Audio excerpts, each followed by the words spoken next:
আল্লাহর নবী রাহমাতুল লিল আলামিন গর্তের মধ্যে পড়ে গেছেন।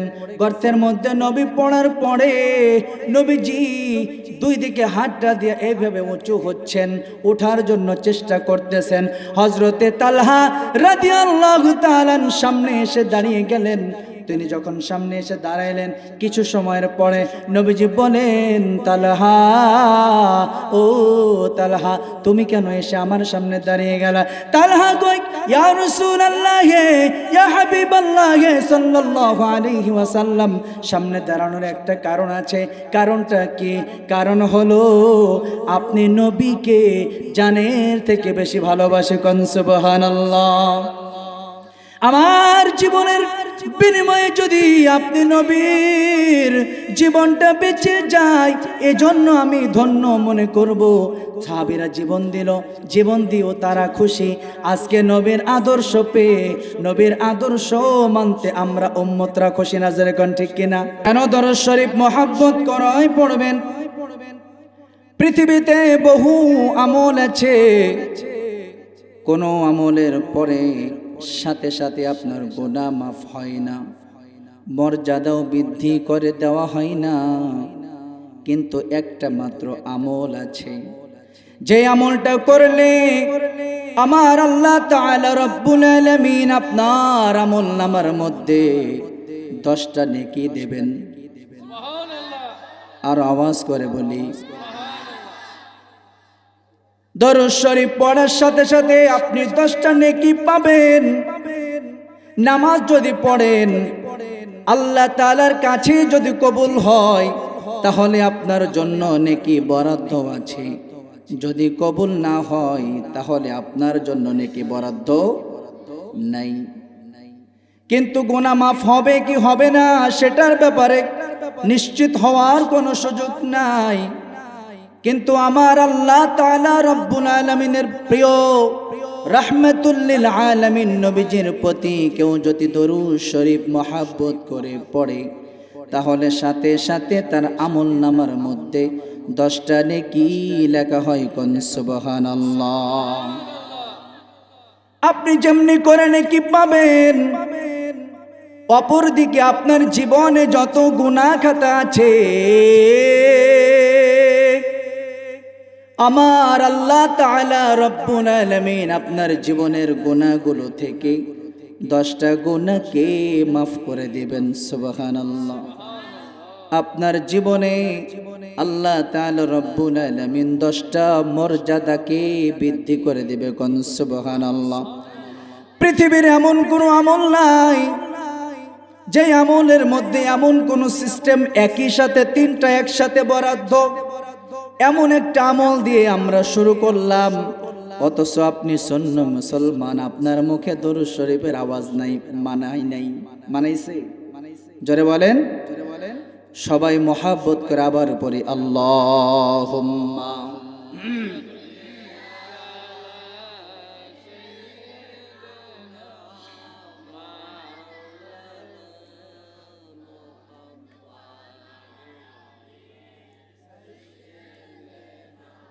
মাওলানা ডানে মাটি বামে মাটি,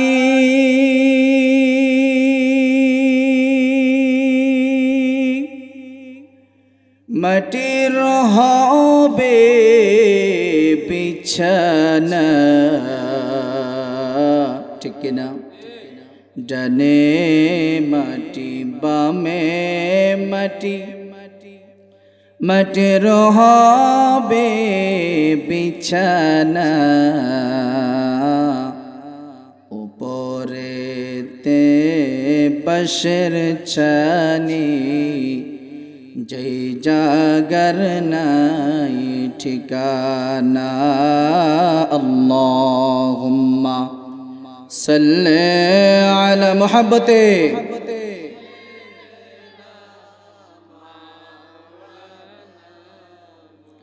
ওয়া আলা আলি সাইয়্যিদিনা মাওলানা।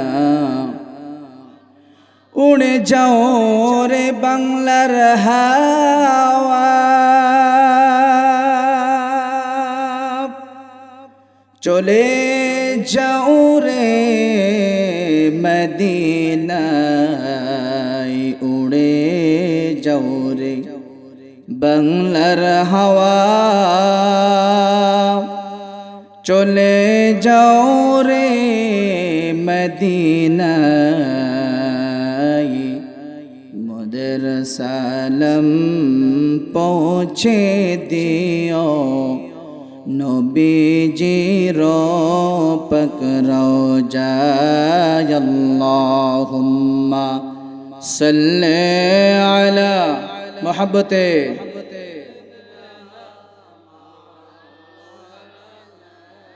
وعلى آل سيدنا مولانا একটু জিকির করি লা ইলাহা মোহাব্বতে লা ইলাহা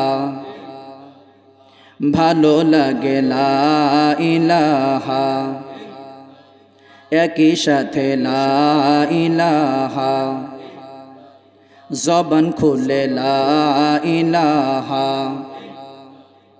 নেই কোনো মাবুদ আল্লাহ ছাড়া নেই কোনো মাবুদ আল্লাহ ছাড়া লা ইলাহা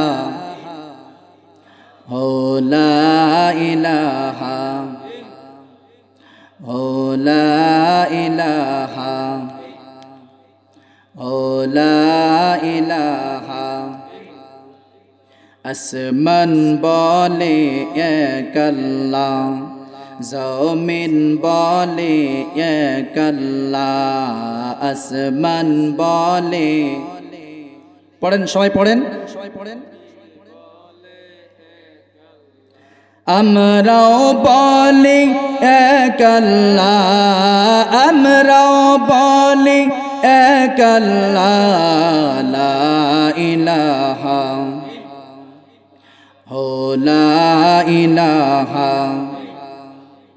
হো লা ইলাহা বহু দূরে মাদিনা কেমনে যাব জানি না বহু দূরে হাই হাই কেমনে যাব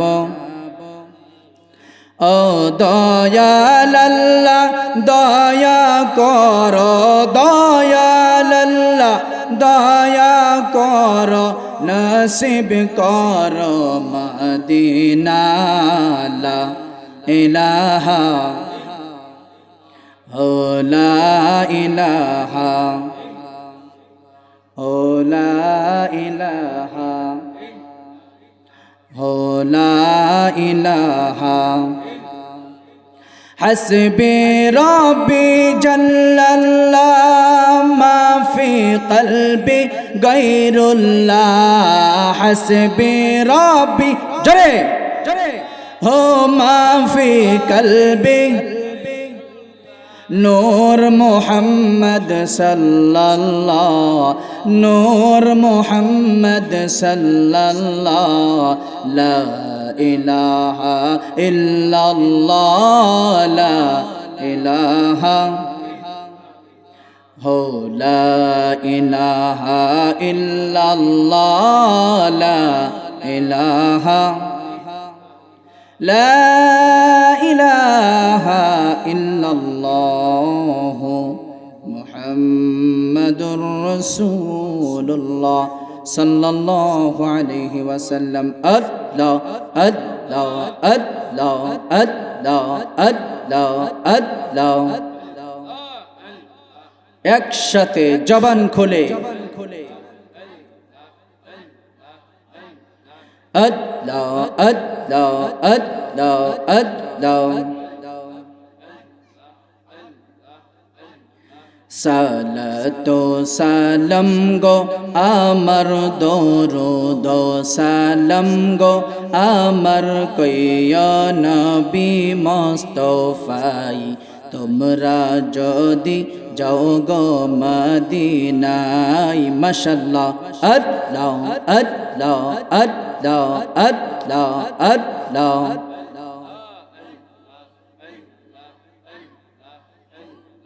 মদিনা শরীফের মাটি চোখেতে মুখেতে মাখিও, মদিনা শরীফের মাটি চোখেতে মুখেতে মাখিও। যাবে চোখের পর্দা খুলে, যাবে চোখের পর্দা খুলে, দেখব নবীজি রওজা। তোমরা যদি যাও গো মদিনায়, মাশাআল্লাহ আল্লাহ আল্লাহ আল্লাহ আল্লাহ আল্লাহ। সালাতো সালাম গো আমার দরুদ সালাম গো আমার কইয়া নবী মুস্তাফাই। তোমরা যদি যাও গো মদিনায়, মাশাআল্লাহ আল্লাহ আল্লাহ আল্লাহ আল্লাহ আল্লাহ।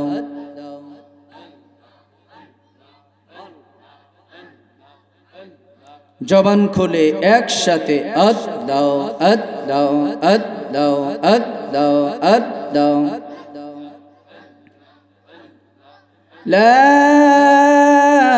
ইলাহা ইল্লাল্লাহু মুহাম্মাদুর রাসূলুল্লাহ সাল্লাল্লাহু আলাইহি ওয়াসাল্লাম। বালাগাল উলা بكماله كشف الدجى بجماله حسنت جميع خصاله صلوا عليه وعاله بلغ الأولى بكماله كشف الدجى بجماله حسنت جميع خصاله صلوا عليه وآله।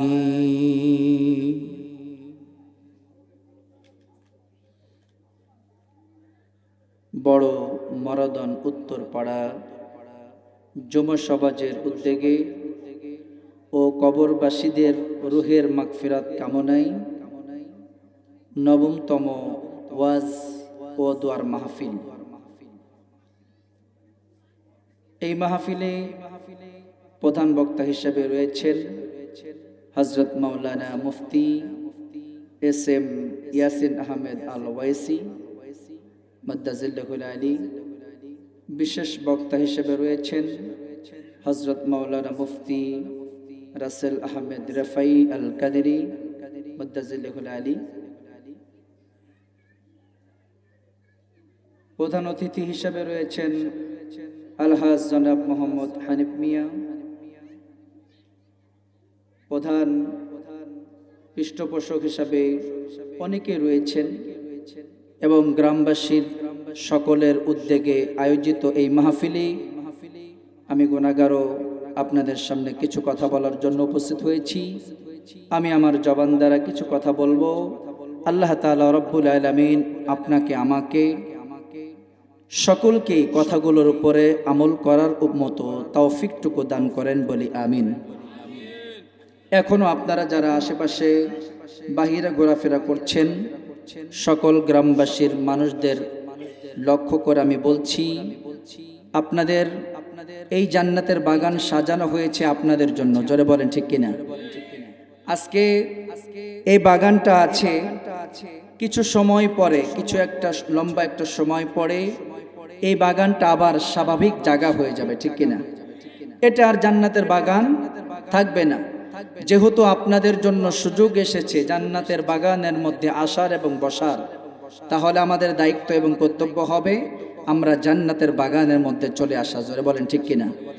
যদি জান্নাতের বাগানের মধ্যে আসি তাহলে আমাদের লস হবে নাকি লাভ হবে? বাবারা সবাই একসাথে বলেন, লস হবে নাকি লাভ হবে? আমরা আরেকটু কাজ করতে পারি, আমরা সবাই পিছন থেকে সামনে চলে আসি। সামনের জায়গাটা গ্যাপ করলে আপনাদের সাথে কথা বলতে সুবিধা হবে। সবাই একটু সামনে চলে আসি। এটা হচ্ছে জান্নাতের বাগান। কিসের বাগান? এই জান্নাতের বাগান নির্দিষ্ট একটা সময়ের জন্য। এই বাগানটা এক সময় শেষ হয়ে যাবে, তখন আবার আগের মতো যেই স্বাভাবিক জায়গা ছিল সেইটাতে রূপান্তর হবে। কিন্তু তখন আপনি এখানে আসবেন, যাবেন, আর এখন আসবেন, বসবেন, কিছু শুনবেন, এইটার মধ্যে আর তখনকার আসার মধ্যে অনেক তফাৎ আছে কি নেই? জোরে বলেন, আছে কি নেই? এটা জান্নাতের বাগান। আপনি চাইলেও এখানে গুনাহ করতে পারতেছেন না। জোরে কোন ঠিক কিনা? আপনি এখানে আসলেন মানে আপনি গুনাহ থেকে মুক্ত হলেন। সুবহানাল্লাহ বলেন না? আপনি আসলেন মানে পাপ থেকে বেঁচে গেলেন। আপনি আসলেন মানে নিজেকে পবিত্র করার মতো একটা জায়গাতে চলে আসলেন। কন্যা সুবহানাল্লাহ। তাহলে এখনো যে ভাই বাবারা বাহিরে ঘোরাফেরা করছেন, আমি তাদেরকে লক্ষ্য করে বলছি, আপনারা দেরি না করে সকলেই প্যান্ডেলের মধ্যে চলে আসেন। বন্ধুগণ আমার, বাবাজিরা আমার, আমার আল্লাহ তাআলা রব্বুল আলামিন দুনিয়ার জমিনে আপনাকে পাঠিয়েছেন, আমাকে পাঠিয়েছেন, অনার্থক নয়। আপনি দুনিয়াতে আসছেন, আমি দুনিয়াতে আসছি। এই দুনিয়াতে আসার জন্য, এই দুনিয়াতে আমাদেরকে পাঠানোর জন্য আমার মহান রব আল্লাহ তাআলা রব্বুল আলামিনের পরিকল্পনা আছে। জোরে কোন ঠিক কিনা? আমি আমার আল্লাহ তাআলাকে প্রশ্ন করি, আল্লাহ জমিনের মধ্যে আমাদেরকে কেন পাঠাইলেন? এই প্রশ্নের জবাবে আমরা কি জানতে পারবো? যদি আল্লাহকে বলি, জবাবটা শুনুন। জবাবটা এমন হবে, আল্লাহ বলেন, ওমা খালাকুতুল জিন্না ওয়াল ইনসা ইল্লা লিয়াবুদুন।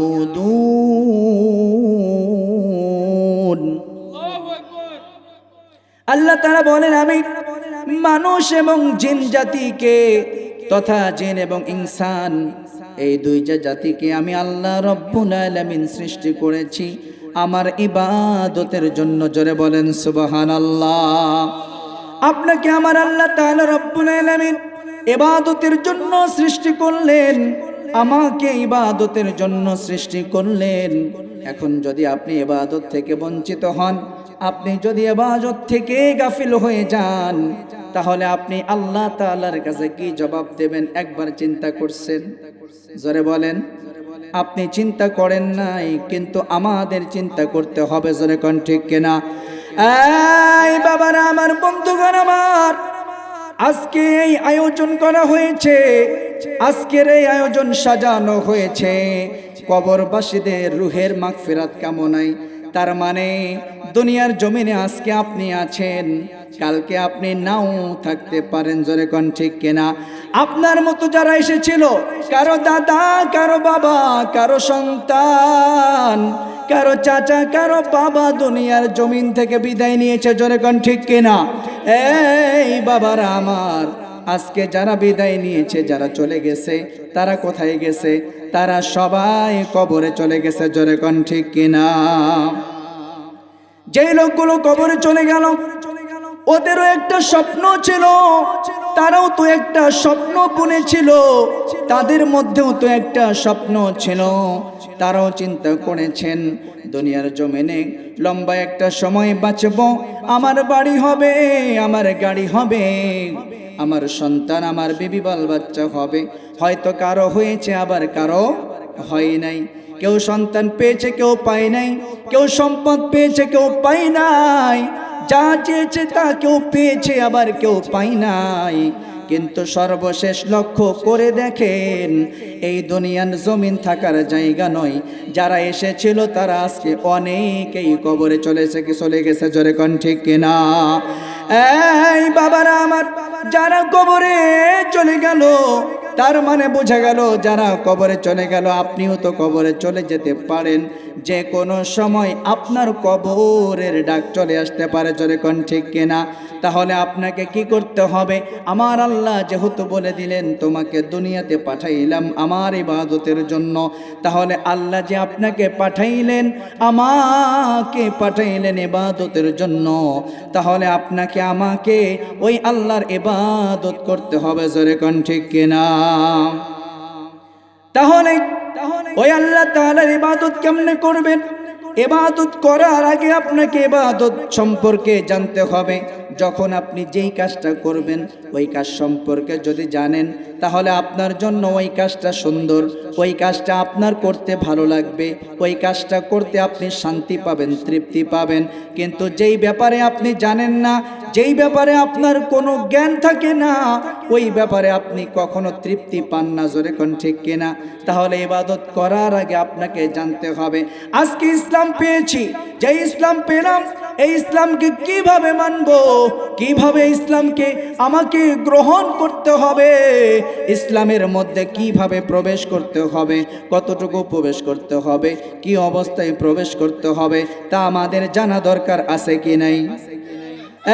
এই বাবারা আমার, বন্ধুগণ আমার, কেউ যদি বলে লা ইলাহা ইল্লাল্লাহ, লা ইলাহা ইল্লাল্লাহ, লা ইলাহা ইল্লাল্লাহ, একদিন নয়, দুদিন নয়, হায়াতের শেষ সময় অবধি যদি কেউ যদি বলতেই থাকে লা ইলাহা ইল্লাল্লাহ, লা ইলাহা ইল্লাল্লাহ, সে ব্যক্তি মুসলমান হবে না, ঠিক কিনা?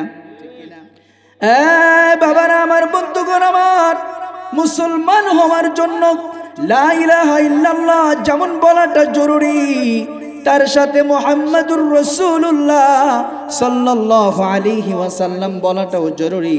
এটা হলো মুখের বিষয়, তারপরে হলো অন্তরে বিশ্বাস করতে হবে। এরপরে আপনার নবী, আমার নবী রাহমাতুল লিল আলামিন জানি এসেছেন আমাদের জন্য, তা আমাদেরকে সদরে গ্রহণ করতে হবে, জোরে কোন ঠিক কিনা? বন্ধুগণ আমার, বাবাজিরা আমার, এই নবীর কথা যদি না মানেন, কার কথা মানবেন? নবীর কথা না মানলে তো আপনি মুসলমান হতে পারেনই না। নবীর কথা যদি না মানেন, তাহলে আপনি ইসলামকে তো মান্য করলেনই না। নবীর কথা যদি না শোনেন, নবীর পথে যদি না চলেন, তাহলে আপনি ইসলামকে তো মান্য করলেনই না, নবীকে তো আপনি মান্য করলেনই না। এই ছেলেরা, বসো। তার মানে বোঝা গেল আপনাকে কি করতে হবে? রাহমাতুল লিল আলামিনকে পূর্ণ অনুকরণ করতে হবে। আপনি যদি নবীকে পরিপূর্ণ অনুকরণ করেন, তাহলে আপনার জন্য মুক্তির পথ বেরিয়ে যাবে। কোন সুবহানাল্লাহ। বন্ধুগণ আমার, আমার আল্লাহ তাআলা বলেন ওমা আরসালনাকা ইল্লা রাহমাতাল লিল আলামিন। আল্লাহু আকবার। আমার আল্লাহ তাআলা বলেন, হাবিব আমার, দোস্ত আমার, ওমা রাহমাতাল লিল আলামিন, ওমা আরসালনাকা ইল্লা রাহমাতাল লিল আলামিন। আপনি কি জানেন আমি আপনাকে কি করেছি? আমি আপনাকে রহমত করে সৃষ্টি করেছি, জগতের জন্য রহমত করে দিয়েছি। কোন সুবহানাল্লাহ। যেই নবী আপনার জন্য রহমত, যেই নবী আমার জন্য রহমত, সেই নবীকে যদি না মানেন, কাকে মানবেন? রাহমাতুল লিল আলামিনকে যদি মানেন, তাহলে আপনার জীবন ধন্য হয়ে যাবে। হযরত ওমর রাদিয়াল্লাহু তাআলা পাশে বসা, নবী বললেন, ওমর, ওমর, তুমি তোমার নবীকে পূর্ণভাবে মান্য করো, সব কিছু থেকে তোমার নবীকে বেশি ভালোবাসো, মহাব্বত করো। ওমর বললেন, ইয়া রাসূলুল্লাহ, ইয়া হাবিবাল্লাহ সাল্লাল্লাহু আলাইহি ওয়াসাল্লাম, নবী, আমি আপনাকে অনেক ভালোবাসি, আমার জীবনের পরে আপনাকে ভালোবাসি। নবী বলেন, ওমর, এই ওমর, তুমি এখনো ইমানদার হতে পারো নাই। তুমি যদি ইমানদার হতে চাও, তাহলে তোমার জীবনের থেকেও বেশি আমি নবীকে ভালোবাসতে হবে, আমি নবীকে মহাব্বত করতে হবে। কোন সুবহানাল্লাহ। এখানে দুইটা বিষয়, এখানে আরেকটা বিষয় আছে, সেটা কি? একটা হলো মোহাব্বত, আরেকটা হলো অনুসরণ করা। অনুসরণ এক জিনিস, মোহাব্বত আরেক জিনিস। অনুসরণ হলো আমি আপনাকে যেভাবে চলতে বলছি আপনি চলতেছেন আমার কথা মতো, এটাকে কি বলে? অনুসরণ বলে। আর মোহাব্বত হলো আপনার অন্তরের সাথে যদি আমার অন্তরের মিলবন্ধন হয়ে যায়, আপনার অন্তরের সাথে যদি আমার অন্তরের মিলবন্ধন হয়ে যায়, মানে আমি যেটা বলি আমি যেটা করি এটাই আপনার ভালো লাগে, এটাই আপনার কাছে পছন্দ হয়, এটা বলে মোহাব্বত কন্যা। সুবহানাল্লাহ। এজন্য আপনাকে আমাকে কি করতে হবে? সর্বপ্রথম নবীজিকে মোহাব্বত করতে হবে। যদি মোহাব্বত করেন তাহলে নবীজিকে অনুকরণ করতে পারবেন। আর যদি আপনি অনুসরণ করেন, হাদিস শরীফের মধ্যে বলা হয়েছে, লা ইউমিনু আহাদুকুম হাত্তা কুনা হাব্বা ইলাইহি মিন ওয়ালিদিহি ওয়া ওয়ালাদিহি ওয়ান্নাসি আজমাইন। ততক্ষণ পর্যন্ত তুমি মুমিন হতে পারবে না। এই খুব খেয়াল, ততক্ষণ পর্যন্ত তুমি মুমিনই হতে পারবে না, ততক্ষণ পর্যন্ত মুমিন হতে পারবে না যতক্ষণ পর্যন্ত তোমার সম্পদ, তোমার ছেলে মেয়ে, তোমার এমনকি তুমি নিজে পর্যন্ত সব কিছু থেকে আমি রাহমাতুল লিল আলামিনকে বেশি মহব্বত না করবে। কোন সুবহানাল্লাহ। তাহলে ইমানদার হওয়ার জন্য সর্বপ্রথম যে কাজটা, সেটা কি? আপনাকে নবীজির প্রতি মহাব্বত আনতে হবে। জোরে কোন ঠিক কিনা? এখন আপনি যে নবীজির প্রতি মহাব্বত আনবেন, তাহলে এখন যদি আপনি নবীজির আদর্শগুলো না মানেন, নবীজির কথাগুলো না মানেন, নবীর কথা মতো যদি না চলেন, তাহলে তো হবে না বাবা। হবে আল্লাহ তাআলার কথাগুলোই নবীর কথা। কেন? যে আদেশটা আল্লাহ তাআলা দিয়েছেন ওই আদেশটাই নবীজি আমাদেরকে জানিয়েছেন। জোরে কোন ঠিক কিনা? এই বাবারা আমার, বন্ধুগণ আমার, আল্লাহর নবী রাহমাতুল লিল আলামিন দুনিয়াতে আসছেন, আপনিও দুনিয়াতে আসছেন। খুব খেয়াল বাবারা। এই বাচ্চারা, এই কথা বলতে না করছি না, এত কথা বলো কেন? চুপ। আল্লাহর নবী রাহমাতুল লিল আলামিন দুনিয়াতে আসছেন, আপনিও দুনিয়াতে আসছেন, নবীজি দুনিয়াতে আসছেন। বাবারা খুব খেয়াল, কিছু সময় কথা বলবো, একটু লক্ষ্য করেন। আপনি দুনিয়াতে আসার পরে সবার প্রথম কি করেছেন? আপনি যখন দুনিয়াতে আসলেন বাবারে, দুনিয়াতে আসার পরে আপনি কান্না করেছেন। জোরে কোন ঠিক কিনা?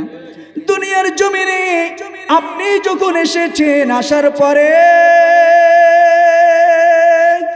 আপনি কোনো কিছু চান নাই, কোনো কিছু বলেন নাই। আপনার জবানের ভাষা একটা, সেটা হলো কান্না। আপনি কান্না করেছেন, এর বাইরে কিছু করেন নাই।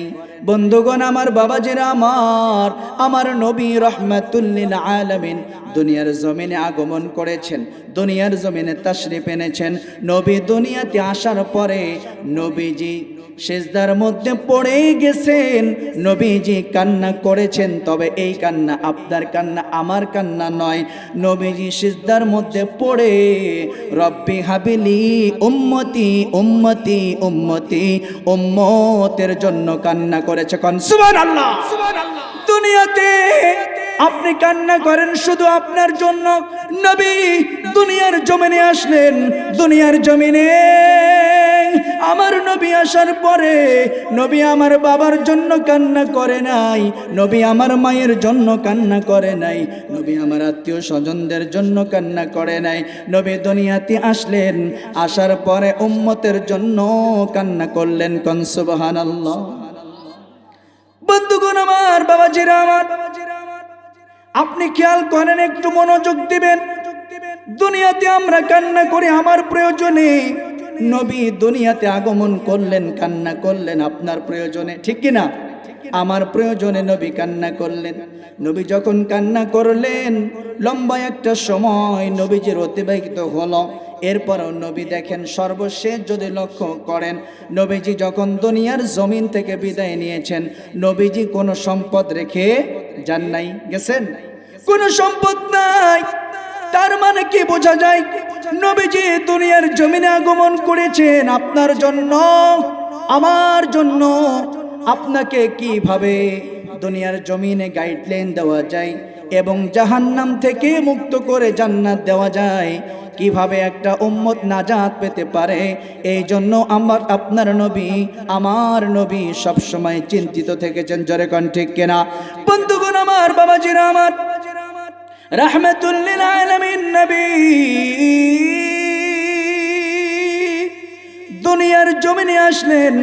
আসার পরে নবীজির বাবা নাই, ঠিক কিনা?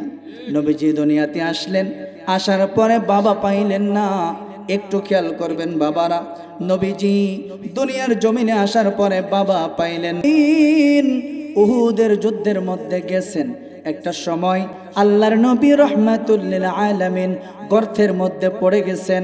গর্তের মধ্যে নবী পড়ার পরে নবীজি দুই দিকে হাতটা দিয়ে এইভাবে উঁচু হচ্ছেন, ওঠার জন্য চেষ্টা করতেছেন। হযরতে তালহা রাদিয়াল্লাহু তাআলা সামনে এসে দাঁড়িয়ে গেলেন। তিনি যখন সামনে এসে দাঁড়াইলেন, কিছু সময়ের পরে নবীজি বলেন, তালহা, ও তালহা, তুমি কেন এসে আমার সামনে দাঁড়িয়ে গেলা? তালহা কই, ইয়া রাসূলুল্লাহ, ইয়া হাবিবাল্লাহ সাল্লাল্লাহু আলাইহি ওয়াসাল্লাম, সামনে দাঁড়ানোর একটা কারণ আছে। কারণটা কি? কারণ হলো আপনি নবীকে জানের থেকে বেশি ভালোবাসে। কোন সুবহানাল্লাহ। আমার জীবনের বিনিময়ে যদি আপনি নবীর জীবনটা বেঁচে যায়, এজন্য আমি ধন্য মনে করব। সাহাবীরা জীবন দিল, জীবন দিও তারা খুশি। আজকে নবীর আদর্শ পেয়ে, নবীর আদর্শ মানতে আমরা উম্মতরা খুশি না? যেরকম ঠিক কিনা? আজকে আমরা উম্মত নবীর আদর্শ মানতে চাই না, নবীজিকে মহব্বত করি না, নবীজির আদর্শ আমরা গ্রহণ করতে চাই না। যেরকম ঠিক কিনা? বন্ধুগণ আমার, আল্লাহ তাআলা এরপরে কি বলেন? নবী আমার, আপনি টেনশন কইরেন না, আপনাকে আমি হাউজে কাউসার দান করলাম। এরপরে আপনাকে আমি আদেশ করলাম। কি আদেশ আছে? আল্লাহ তাআলা বলেন, ফাসাল্লি লিরাব্বিকা ওয়ানহার। সুবহানাল্লাহ বলেন। আল্লাহ তাআলা বলেন, ফাসাল্লি লিরাব্বিকা ওয়ানহার, তোমার রবের জন্য সালাত আদায় করো। সুবহানাল্লাহ। এখানে বহুত মানুষ আছে যারা এশার নামাজটা পর্যন্ত পড়ে নাই। আছে কি নাই? জোরে কোন আছে কি নাই? আপনি মুসলমান, মুসলমানের পরিচয় নামাজবিহীন হতে হতে পারে। মুসলমানের পরিচয় নামাজের মাধ্যমে। যেই মুসলমান নামাজ পড়ে না, সে কেমন মুসলমান? হযরতে বেলাল রাদিয়াল্লাহু তাআলা একজন সাহাবী। বন্ধুগণ আমার, আল্লাহর নবী রাহমাতুল লিল আলামিন মেরাজ রজনী, এই মেরাজ রজনীতে আল্লাহর দিদারে গিয়েছে। আল্লাহর দিদারে যাওয়ার পরে নবীজি শুনতে পাইলেন কারো পায়ের আওয়াজ শোনা যায়। নবীজি যখন আসলেন, আসার পরে তিনি দেখলেন, আসার পরে তিনি প্রশ্ন করলেন বেলাল রাদিয়াল্লাহু তাআলাকে, বেলাল তুমি কি আমল করো? বেলাল রাদিয়াল্লাহু তাআলা বলেন, ইয়া রাসূলুল্লাহ, ইয়া হাবিবাল্লাহ সাল্লাল্লাহু আলাইহি ওয়াসাল্লাম, তেমন কিছু নয়, ওযু চলে গেলে ওযুটা বানাই, এরপরে আমি যথাসময়ে নামাজ আদায় করি। কোন সুবহানাল্লাহ। নামাজ আছে কি নাই? নামাজ দরকার আছে কি নাই? নবী দুনিয়াতে আসছে, নামাজও আনছে। জোরে কোন ঠিক কিনা? আপনার জন্য কষ্ট,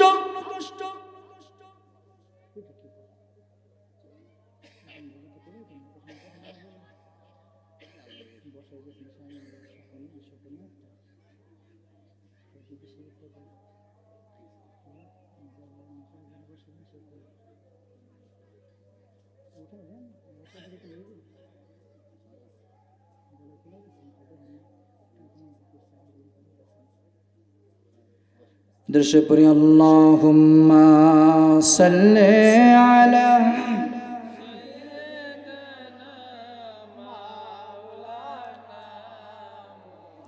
ওয়া আলা আলি সাইয়্যিদিনা মাওলানা। একটা দুঃখজনক ঘটনা আছে, কি জানেন? মা বোনদের প্যান্ডেলের মধ্যে জায়গা হচ্ছে, কয় না, মা বোনদের প্যান্ডেলের মধ্যে জায়গা হচ্ছে, আর আমগো প্যান্ডেলের মধ্যে জায়গা ভরে না। যেরকম ঠিক কিনা? কেউ আপনাকে গ্রামে পুরুষ মানুষ নাই? বুঝলাম না, সব কি মা বোনেরা নাকি? আপনারা পুরুষ মানুষ নাই? কই আপনারা? এমন একটা জান্নাতের বাগান সাজানো হয়েছে, অথচ জান্নাতের বাগানের মধ্যে না আইসা আপনি বাড়িতে ঘুমাচ্ছেন। আপনার মতো বড় কপাল পোড়া আর কেউ নাই, জোরে কোন ঠিক কিনা? আজকে এটা জান্নাতের বাগান, কালকে এটা জান্নাতের বাগান থাকবে না। আপনি জেনেছেন আপনার গ্রামের মধ্যে, আপনার মহল্লার মধ্যে ওয়াজ মাহফিলের ব্যবস্থা করা হয়েছে। কবরবাসী যারা হয়েছে তাদের রুহের মাগফিরাতের জন্য ওয়াজ দেওয়ার ব্যবস্থা করা হয়েছে। আপনি জানার পরেও আপনি প্যান্ডেলে আসেন নাই, মাহফিলে আসেন নাই। এর থেকে বড় কপাল পড়া আর কিছু হতে কেন? আরে ভাই, আপনি মরবেন না? আপনি কি মরবেন না? আপনার মরণ নাই? আপনিও মরবেন, আপনাকেও কবরে রেখে আসা হবে। যেহেতু আপনিও মারা যাবেন, আপনাকেও কবরে রাখা হবে। তাহলে আপনাকে তো অবশ্যই ওই কবরে যাওয়ার আগে কবরের জন্য সঞ্চয় করতে হবে। জোরে কোন ঠিক কিনা? দরকার আছে কি নেই? অথচ কবরের সঞ্চয় না করে বাড়ির মধ্যে ঘুমাই রয়েছে। কি কন? উচিত নয়। আমরা যারা এসেছি, আল্লাহ তাআলা আমাদের সকলের জীবনের গুনাহ খাতাগুলো মাফ করে দিন, বলি আমিন। বন্ধুগণ আমার, বাবাজিরা আমার আল্লাহ তাআলা রব্বুল আলামিন বলেন, ফাসাল্লি লিরাব্বিকা ওয়ানহার। নবী গো, ও নবী আমার, আপনাকে কাউসার দিয়েছি। এরপরে আপনার জন্য দুটা আদেশ আছে। একটা হলো আপনার রবের জন্য আপনি সালাত আদায় করেন, আর আরেকটা আদেশ হলো আপনি কুরবানি করেন। সুবহানাল্লাহ। আপনার রবের পক্ষ থেকে দুইটা আদেশ। এক নম্বর আদেশ হলো আপনি নামাজ আদায় করেন, দুই নম্বর আদেশ হলো আপনি আপনার রবের জন্য কুরবানি করেন। আসেন আমরা প্রথমটা বুঝি। এক নম্বর হলো আপনার রবের জন্য সালাত আদায় করেন। বন্ধুগণ আমার, বাবাজিরা আমার, এই সালাত আপনার জীবনে আমার জীবনে দরকার আছে কি নাই? নামাজের দরকার আছে কি নাই? কিয়ামতের দিন আউয়ালু মা ইউহাসাবু বিহিল আবদু ইয়াউমাল কিয়ামাতিস সালাহ।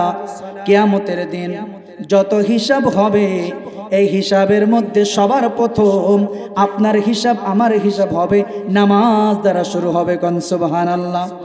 আপনার যদি আমলনামার মধ্যে নামাজ না থাকে, আপনার আমলনামার মধ্যে যদি নামাজ না থাকে, আপনি যদি নামাজ না আদায় করেন, তাহলে আপনি যদি প্রথমতই যদি পড়ে যান, প্রথমেই যদি বাদ পড়ে যান, তাহলে পরের গুলো আপনার জন্য বড় কঠিন হবে। জোরে কোন ঠিক কিনা? বন্ধুগণ আমার, বাবাজিরা আমার, নবী বলেন, একজন মুসলমান আর একজন কাফেরের মধ্যে পার্থক্য যেটা, সেটা হলো একজন মুসলমান নামাজ পড়বে আর একজন কাফের নামাজ পড়বে না।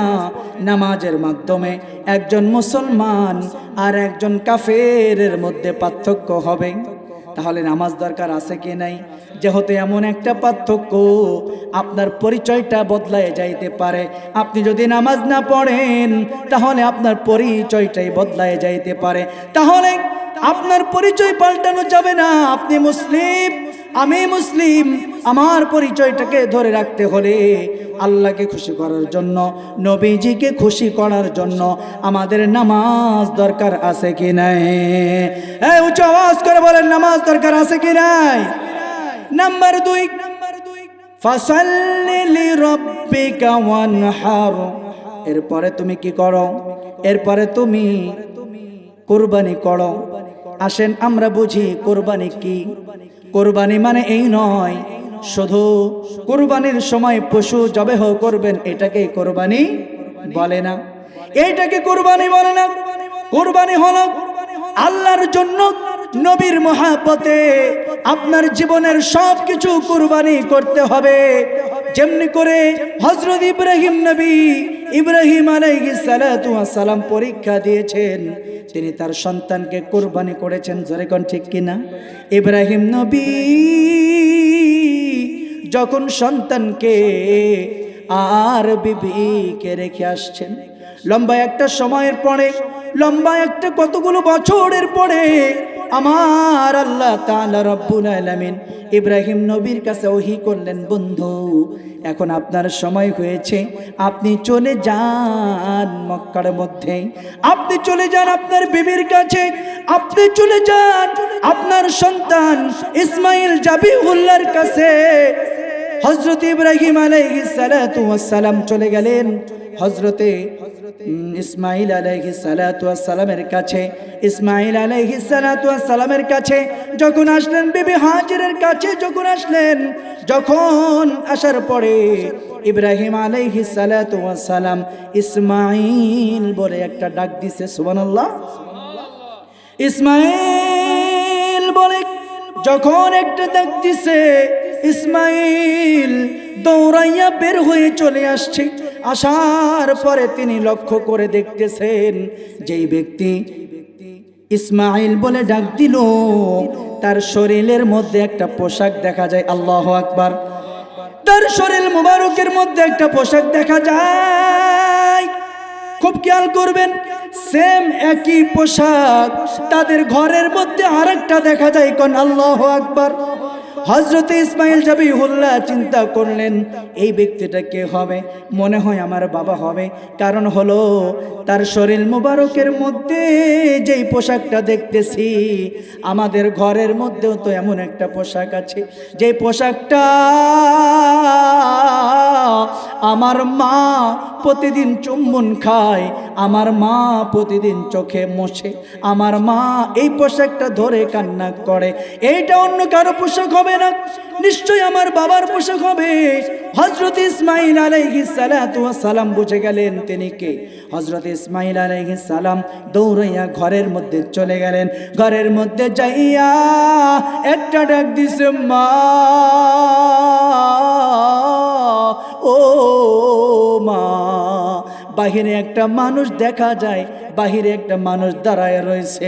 যেই মানুষটা আমি ইসমাইলের নাম ধইরা ডাক দিচ্ছে, ও মা, ওই মানুষটার শরীরের মধ্যে একটা পোশাক দেখছি, যেই পোশাকটা হুবহু সেম পোশাক আপনার ঘরের মধ্যে টাঙানো আছে। আমি বহুবার দেখেছি আপনি মা ওই পোশাকটা চুমুক খান, আমি বহুবার দেখেছি ও মা আপনি কান্না করেন পোশাকটা ধইরা, আমি বহুবার দেখেছি আপনি কান্না করেন, চোখের পানি মোছেন, আবার ঘ্রাণ নেন ওই পোশাকটা লইয়া। কোন সুবহানাল্লাহ। মা সন্তানকে ডাক দিয়ে বলে, ইসমাইল এ তো আর কেউ নয়, ইনি হলেন তোমার বাবা ইব্রাহিম আলাইহিস সালাম। একটা সেকেন্ড দেরি কইরো না, তোমার বাবা ইব্রাহিম আলাইহিস সালাতু ওয়াস সালামকে নিয়ে আসো। বন্ধুগণ আমার বাবা জিরে আমার, হযরত ইব্রাহিম আলাইহিস সালাতু ওয়াস সালাম কি করলেন?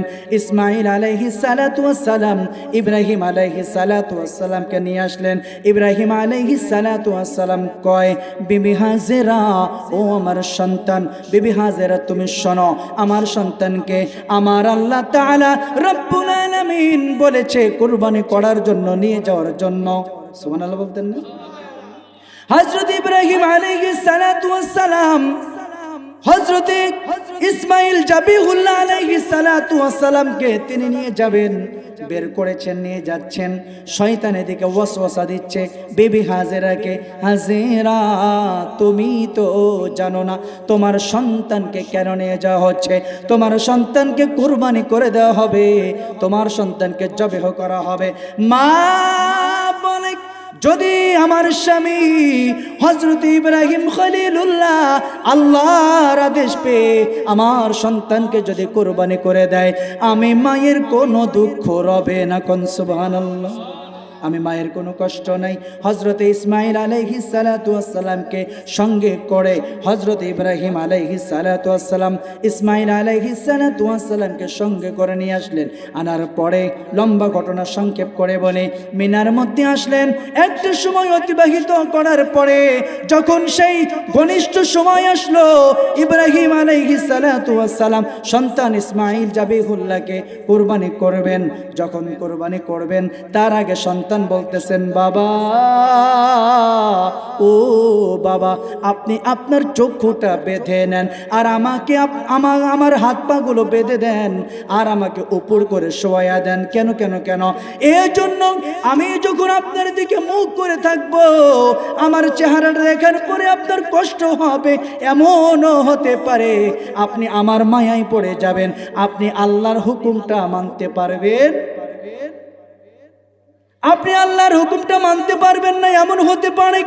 কিন্তু আপনার রব আপনাকে আদেশ করেছে আমাকে কুরবানি করার জন্য। আমি চাই না আমাকে কুরবানি করেন না। বাবা, আপনি আমার হাত পা গুলো বেঁধে নেন, আমাকে উপর করে শোয়া দেন, এরপরে আপনি আমাকে জবেহ করেন। ইব্রাহিম আলাইহিস সালাম চক্ষুটা বেঁধে নিলেন, ছুরিটা হাতের মধ্যে নিলেন, যখন গলার মধ্যে, যখন পিছ থেকে যখন তিনি ছুরি চালাবেন, এতটা ঘনিষ্ঠ একটা সময়, এতটা নিকটবর্তী একটা সময় পৃথিবীর মধ্যে, এই ঘনিষ্ঠ সময়, এই কঠিন একটা পরিস্থিতি, কঠিন একটা মুহূর্ত যখন হয়েছে, এমন সময় আল্লাহর আসমানের ফেরেশতাগুলো একসাথে কান্না করে দিয়েছে। কোন সুবহানাল্লাহ। আসমানের মধ্যে যত ফেরেশতা আছে, ওই ফেরেশতা দুইবার কান্না করেছে। একবার হলো হযরত ইব্রাহিম আলাইহিস সালাতু ওয়াস সালাম, যখন তিনি ছুরি চালাবেন ওই সময় কান্না করেছেন। এমন একটা সময়ে আমার আল্লাহ তাআলা হযরতে জিবরিল আমিন আলাইহিস সালাতু ওয়াস সালামকে বলেন, জিবরিল, আমার ইব্রাহিম তো পরীক্ষায় পাশ কইরা গেল, আমার ইব্রাহিম তো পরীক্ষায় পাশ করলো, দৌড়াইয়া যাও, জান্নাত থেকে একটা দুম্বা লইয়া যাও, ইসমাইলের সরাও, ওই ছুরির নিচে দুম্বারে দিয়া দাও। কোন সুবহানাল্লাহ। তিনি সন্তানের গলায় ছুরি চালাচ্ছে, জবেহ হয় না। তিনি ছুরি চালায়, জবেহ হয় না। যখন দুম্বা দিয়েছে, সাথে সাথে জবে হয়েছে। কোন সুবহানাল্লাহ। তার মানে হলো আমার আল্লাহ তাআলা রব্বুল আলামিন পরীক্ষা করলেন। কখনো কখনো সন্তান ত্যাগের বিনিময়ে পরীক্ষা করেছেন, কখনো কখনো আপনাকে অর্থ দিয়ে কোরবানি করতে হবে, কখনো পশু দিয়ে কোরবানি করতে হবে। আপনি একটিবার লক্ষ্য করে দেখেন, যারা জান্নাতি সাহাবী, এই খুব খেয়াল, যারা জান্নাতি সাহাবী, এই জান্নাতি সাহাবীদের মধ্যে 10 জন সাহাবী আছে যারা হলেন দুনিয়ার জমিন থেকে ঘোষণা পেয়েছেন তুমি জান্নাতি। সুবহানাল্লাহ। আবু বকর জান্নাতি, উমর জান্নাতি, উসমান জান্নাতি, আলী জান্নাতি। সুবহানাল্লাহ। কোন? হযরত আলী রাদিয়াল্লাহু তাআলা জান্নাতি। 10 জন সাহাবী জান্নাতি। এই সাহাবীদের মধ্যে একজন সাহাবী হলেন হযরত আবু বকর সিদ্দিক রাদিয়াল্লাহু তাআলা। আবু বকর রাদিয়াল্লাহু তাআলার এমন একটা স্বভাব ছিল, উনি সব সময় দান করতেই থাকতেন, করতেই থাকতেন, করতেই থাকতেন। কোন সুবহানাল্লাহ। এটাই কুরবানি, এটাই কুরবানি। কখনো পশু দ্বারা, কখনো নিজেকে দিয়ে, কখনো অর্থ দিয়ে, যেভাবে সম্ভব আল্লাহর পথে আপনাকে সব সময় থাকতে হবে, আল্লাহর পথে আপনাকে কোরবানি করতে হবে। আপনি খেয়াল করে দেখেন, হযরতে আবু বকর সিদ্দিক রাদিয়াল্লাহু তাআলা সব দিয়ে দিয়েছেন। নবীজি একদিন চাদর বিছায়া দিলেন, দাও এই চাদরের মধ্যে দান করো, এই চাদরের মধ্যে দান করো। যখন নবীজি চাদরটা বিছায়া দিলেন, বিছায়া দেওয়ার পরে এই চাদরের মধ্যে সবাই দান করতেছে। উসমান রাদিয়াল্লাহু তাআলা দান করতেছে, হযরত ওমর রাদিয়াল্লাহু তাআলা দান করতেছে, আবু বকর রাদিয়াল্লাহু তাআলা দান করতেছে, সবাই এভাবে দান করতেছে। আল্লাহর নবী রাহমাতুল লিল আলামিন হযরত উসমান রাদিয়াল্লাহু তাআলাকে জিজ্ঞেস করলেন, উসমান, তুমি এই চাদরের মধ্যে কতটুকু দান করলে? উসমান রাদিয়াল্লাহু তাআলা বলে, ইয়া রাসূলুল্লাহ, ইয়া হাবিবাল্লাহ, হে নবী গো, এই চাদরের মধ্যে আমি আমার 4 ভাগের সম্পদের মধ্য থেকে 1 ভাগ দান করেছি। সুবহানাল্লাহ। ওমর, এই চাদরের মধ্যে তুমি কতটুকু দান করলে? উমর রাদিয়াল্লাহু তাআলা বলেন, ইয়া রাসূলুল্লাহ, ইয়া হাবিবাল্লাহ সাল্লাল্লাহু আলাইহি ওয়াসাল্লাম, আমি আমার সম্পদের অর্ধেকটা দান করেছি। হযরত আবু বকর সিদ্দিক রাদিয়াল্লাহু তাআলা কে বললেন, আবু বকর, তোমাকে মসজিদের কোণার মধ্যে দেখা যায় একটা পুটুলি নিয়ে দাঁড়িয়ে আছো। আবু বকর, এদিকে আসো। আবু বকর যখন নিকটবর্তী হইলেন, তখন আল্লাহর নবী কয়, আবু বকর, এই চাদরের মধ্যে দান করার জন্য কি নিয়ে এসেছো? আবু বকর কয়, ইয়া রাসূলুল্লাহ, ইয়া হাবিবাল্লাহ সাল্লাল্লাহু আলাইহি ওয়াসাল্লাম, আমি তেমন কিছু আনতে পারি নাই, আমি যা পেরেছি তা নিয়ে এসেছি। আল্লাহর নবী কয়, কি পরিমাণে নিয়ে এসেছো? আবু বকর কয়, নবী গো, আমি আমার বাড়ির মধ্যে কিছু রাখি নাই, আমার বাড়ির মধ্যে যা ছিল সব নিয়ে এসেছি। আমার বাড়ির মধ্যে আপনি নবী আর আল্লাহকে রেখে এসেছে। কোন সুবহানাল্লাহ। এই দানের মধ্যে, এই কুরবানির মধ্যে আরেকটা লাভ আপনি খেয়াল করে দেখেন। নবীজি রাহমাতুল লিল আলামিন যখন ওফাত মুবারক লাভ করেছেন, ওফাত মুবারক লাভ করার পরে যিনি তখন প্রথম খলিফা হয়েছেন, তিনি কে? জোরে কোন তিনি কে? আরো জোরে কোন তিনি কে? কুল্লু নাফসিন যায়িকাতুল মাউতি ওয়া ইন্নামা তুওয়াফাউনা উজুরাকুম ইয়াওমাল কিয়ামাহ ফামান زحزح عن النار وأدخل الجنة فقد فاز। আমার আল্লাহ তাআলা রব্বুল আলামিন সবাইকে মওত দিবেন, কিন্তু দুনিয়াতে যারা সফল কাম হবে, কেমনে সফল কাম হবে? দুনিয়া পাওয়ার পরে যারা দুনিয়াতে সঞ্চয় করেছে, পরজগতের জন্য সঞ্চয় করেছে, দুনিয়াকে যারা কাজে লাগিয়েছে, কাজে লাগানোর পরে যারা আখিরাতকে সফল কাম করেছে, জাহান্নাম থেকে নিজেকে যারা বেঁচিয়ে নিয়েছে, তারাই সফল কাম হয়েছে। কোন সুবহানাল্লাহ। বাবারা আমার, বন্ধুগণ আমার, আপনি জাহান্নাম থেকে নিজেকে বাঁচানোর জন্য অনেকগুলো পদ্ধতি আছে। কবরের মধ্যে আযাব থেকে বাঁচার জন্য অনেকগুলো পদ্ধতি আছে। আপনার কবরটার মধ্যে শান্তি আসার জন্য অনেকগুলো পদ্ধতি আছে। এর মধ্যে আমার আল্লাহ তাআলা রব্বুল আলামিন প্রতিদান সব সময় দিতেই থাকেন। কখনো কখনো দুনিয়াতে দেন, কখনো কখনো সেইটাকে জমায়ে রেখে পরকালে দিবে। কোন সুবহানাল্লাহ।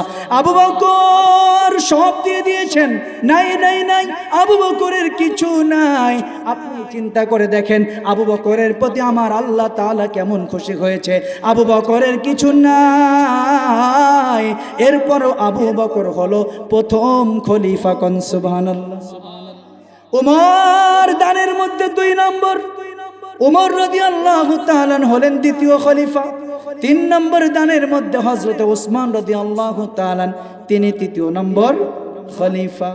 খেয়াল করে দেখেন, দুনিয়াতে সফল কাম হয়েছে, দানের কারণে আল্লাহ তাআলা খুশি হয়েছে। তার মানে হলো কুরবানি শুধু পশু জবাই নয়, কুরবানি হলো আপনার জীবন দিয়ে, কুরবানি হলো অর্থ দিয়ে, কুরবানি হলো পশু দিয়ে। আপনাকে এইভাবে আল্লাহর পথেই চলতে হবে, আপনাকে ভালো কাজের মধ্যে লেগে থাকতে হবে, সালাত আদায় করতে হবে, ভালো কাজের মধ্যে লেগে থাকতে হবে। এরপরে আমার আল্লাহ বলেন, ইন্না শানিআকা হুয়াল আবতার। হাবিব আমার, দোস্ত আমার, আপনি কোনো টেনশন নেবেন না। আপনার মানকে আমি বৃদ্ধি করেছি, আপনার সম্মানকে বৃদ্ধি করেছি। কেমন বৃদ্ধি করেছি জানেন নি? আল্লাহ বলেন, হাবিব আমার, দোস্ত আমার, আপনার সম্মানকে বৃদ্ধি করেছি। কতটা বৃদ্ধি করেছি, কেমনটা বৃদ্ধি করেছি জানেন নি? ওয়া রাফা'না লাকা যিকরাক। আল্লাহু আকবার। আপনার সম্মানকে এতটা বৃদ্ধি করেছি, যেখানে আমার নাম ওইখানেই আপনার নাম, যেখানে আমার শান ওইখানে আপনার শান। আমি কোথাও আপনাকে বঞ্চিত করে নাই। আপনাদের এলাকায় আজান হয় কি হয় না? এই জোরে কোন, আজান হয় কি হয় না? আজান হয় কি হয় না? আল্লাহু আকবার, আল্লাহু আকবার, আল্লাহু আকবার, আল্লাহ। এতে ঘুমাইতেছে কি? কুলাই তারি না ঘুমাই, আমি গলায় কুলাই তারি না ঘুমাই। আল্লাহু আকবার। আমি যখন আল্লাহু আকবার বলে শেষ করব তখন সবাই আল্লাহু আকবার বলবেন, ঠিক আছে? আল্লাহু আকবার, আল্লাহু আকবার, আল্লাহু আকবার,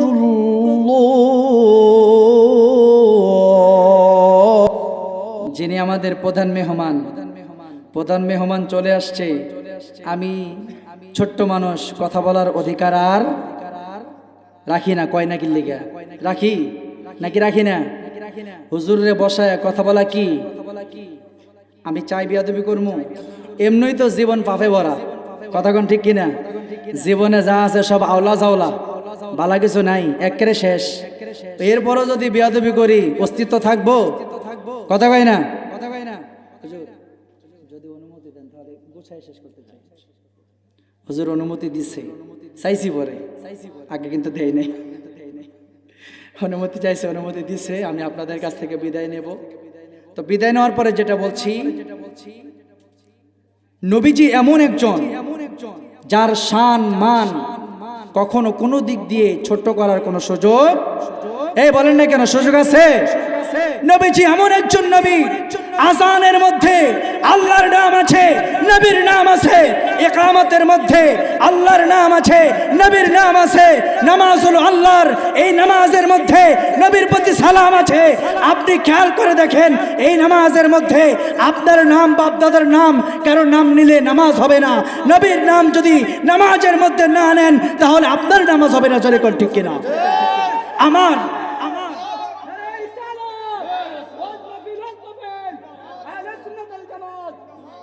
আমার আল্লাহ তাআলা রব্বুল আলামিন ওয়া রাফা'না লাকা যিকরাক বলে বুঝাচ্ছেন, আমার হাবিবকে আমি লেসকাটা করি নাই, আমার হাবিবের বংশকে শেষ করে দেই নাই। আমার হাবিবের জিকির আমি আল্লাহ করি এবং তামাম কুল কায়নাত সবার মধ্য দিয়ে আমার হাবিবের জিকির করাই। যেখানে আমার জিকির সেখানে আমার বন্ধু কামলিওয়ালা নবীর জিকির আছে। কোন সুবহানাল্লাহ। তাহলে নবীকে আমাদের মানতে হবে কি হবে না? নবীর প্রতি আমাদের মহব্বত তৈরি করতে হবে কি হবে না? নবীকে অনুকরণ করতে হবে কি হবে না? এই আশা রাখলাম যে আপনারা সকলেই সুন্নি মুসলমান নবীকে ভালোবাসবেন, দিল থেকে ভালোবাসবেন, অন্তর দিয়ে ভালোবাসবেন এবং নবীজির মহব্বত অর্জন করবেন। আমিও যেন নবীজির আজ্ঞা গোলাম হিসাবে নবীজিকে ভালোবাসতে পারি, মহব্বত করতে পারি। এ পর্যন্ত যা কিছু বলেছি সব কথাগুলোর উপরে আল্লাহ তাআলা রব্বুল আলামিন আপনাকে, আমাকে, আমাদের সবাইকে আমল করার মতো তৌফিকটুকু দান করুক, বলি আমিন।